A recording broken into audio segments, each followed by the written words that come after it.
Hello, my dear student.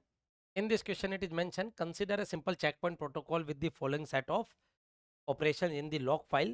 Start transaction T4, write T4 data item Y, old value is 3. Start T1, commit T4, write T1 Z, old value is 5, value is 7. Checkpoint. Start T2, write T2 X data item, old value 1, new value 9. Commit T2. Here start T3, write T3 data item Z, old value Z, 7, new value 2. If crash happen, it is mentioned, if crash happen, now the system try to recover using both undo and redo operation. Then what are the content in the undo list and what are the content in redo list?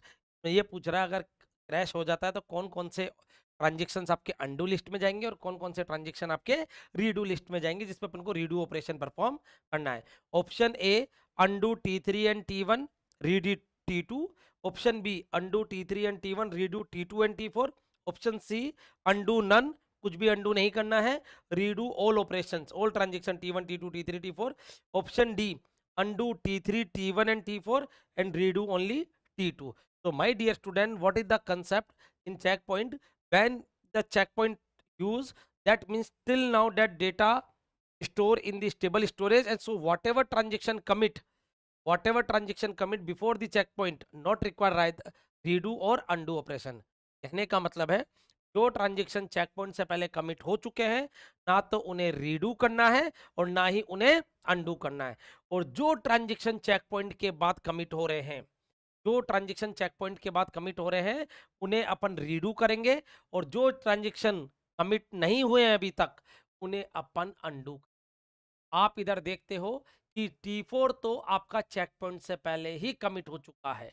T4 तो आपका check point से पहले ही commit हो चुका है और T2 transaction T2 आपका check point के बाद कमिट हो रहा है. तो रीडू की लिस्ट में तो आपका आ जाएगा T2 एंड अंडू की लिस्ट में आपका आ जाएगा T4 commit, T2 after check point commit, तो रिक्वायर्ड इन रीडू. और कौन कौन से अभी तक कमिट नहीं हुए आप देखिए, एक तो ट्रांजेक्शन नंबर T1 है और एक ट्रांजेक्शन नंबर T3 है. T1 and T3. Now the question arise कि सर ये रीडू अंडू होता कैसे है, रीडू अंडू होता कैसे जो लॉग फाइल में. तो देखिए बच्चों, फॉर एग्जांपल मैं कोई भी ट्रांजेक्शन ले रहा हूं, there is a write operation, let us assume transaction number T9, data item A, old value is 5, new value is 7. Okay, and again there is a write T10 transaction on data item A, old value is 7, new value is 11. Okay, this is the transaction number, this is the data item. ये आपका data item है, ये आपका old value, ये आपका new value है. अब अगर आपको रीडू करना है तो क्या होगा सर, और अंडू करना है तो क्या होगा.